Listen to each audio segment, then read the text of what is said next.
give it up for our next storyteller with a huge round of applause. Give it up for Brandee Stilwell.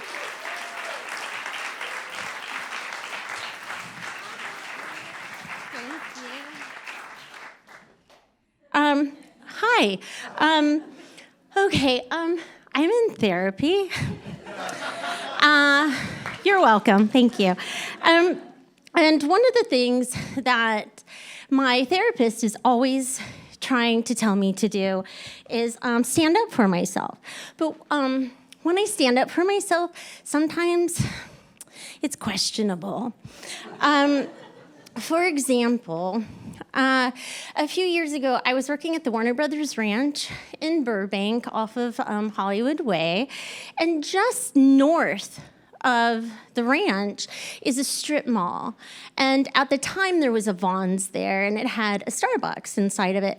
I think it's a Smart and Final now, and then there was a Del Taco in the parking lot, and it's gone now. But that's the Starbucks. But at the time of the story, that's the situation. I am a creature of habit, so I need my morning coffee. And this particular Friday morning, I had pulled into the strip mall parking lot, and for whatever reason, it was kind of crowded. But took me a while, but I found a parking spot, and it was closer to the Vons. And I had parked my then Jeep. His name was Special Agent Del Cooper. And I had parked him perfectly between the two white lines. However, there was an older model Honda CR-V with a wooden cross hanging from its rearview mirror, parked poorly, facing the wrong direction, and kind of parked a little bit over my white line, whatever. So I get out of my Jeep, and I start to make my way to Vons to get coffee. And I hear this woman yelling at someone. I'm curious. So I start looking around to see who's being yelled at. And lo and behold, it was me. And there was this lady that was yelling at me to come back and move my car because she couldn't get into hers. But I stood up for myself, and I said, I'm sorry, I parked perfectly between the two white lines. I didn't do anything wrong, but have a good day. And I turn around, and I start to make my way into Vons. And then I hear clapping. And I turn around, and the lady, the owner of the Honda CR-V with the wooden cross hanging from the rearview mirror, let's call her Karen in all caps. Karen in all caps had been carrying this Western Bagels bag, and now she's placed it on the hood of her Honda, and she's clapping at me like I'm a dog that's pooped on her rug, and I need to come back and see what I did. I've been a very bad girl. But again, I stand up and I say, I didn't do anything wrong. I have parked perfectly between the two white lines. You parked poorly. Have a good day. And again, I make my way into Starbucks. Upon returning to Special Agent Del Cooper, Karen in all caps was long gone, but she was kind enough to leave her DNA all over the side of my Jeep's window. Apparently, she had stood there for some time and just spat on it.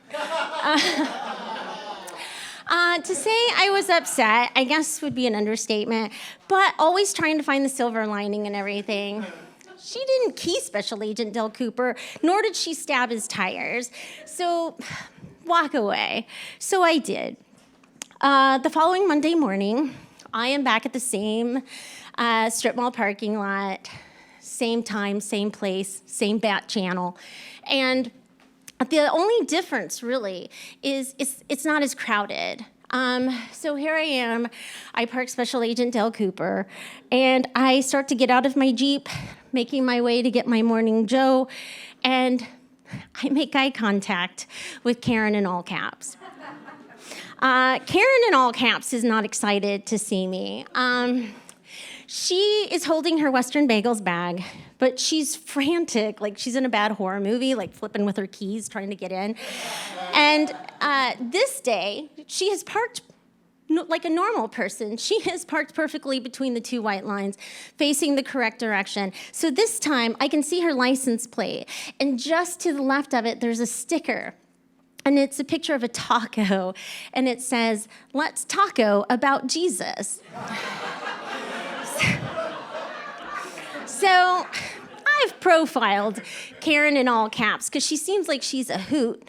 And I'm also going to assume she's probably superstitious. So let's have some fun. The parking spot next to her, just to the left of her steering wheel, is empty. So I walk over to the empty space. I'm probably a good 6 feet from her. Karen in all caps is now in her Honda CRV with the wooden cross hanging from the rearview mirror, and she's panicked. She has cracked her window down like 2 inches, and she literally says, "What do you want? What do you want?" And I'm thinking, I want to have fun. Little thing about me, I am a huge fan of pop culture, so let's pull from it. I plant my feet, I tilt my head to the left like the creepy little girl from The Ring. I point my hand out to her like I'm 11 from Stranger Things. And I use all of my years of improv gibberish. And I say to her, "I have your DNA.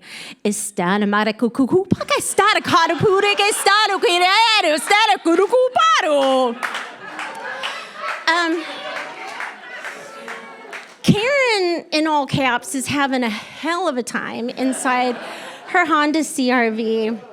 I know I've got her. So I continue. I'm like, you know what? I'm going to have a little bit more fun with Karen. So again, my feet are planted. I decide to raise my hands towards the sky like I'm summoning a demon. But you know what? I don't know what I'm doing, but neither does Karen in all caps. So here we go. "I have your DNA.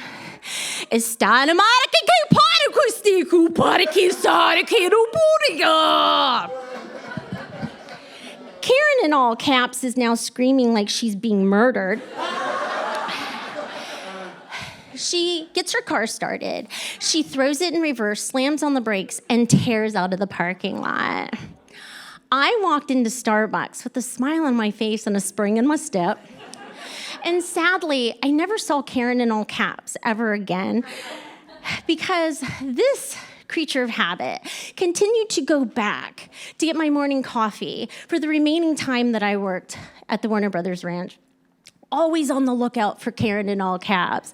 But that creature of habit had to find a new habit to get her bagels and could no longer ever go to Western Bagels after that. And I learned that improv gibberish just isn't for the improv stage or for me, scolding my cats at home because they may have pooped on a rug. That you can use it in everyday life. And that is an example of me standing up for myself. I hope my therapist is proud. Thank you.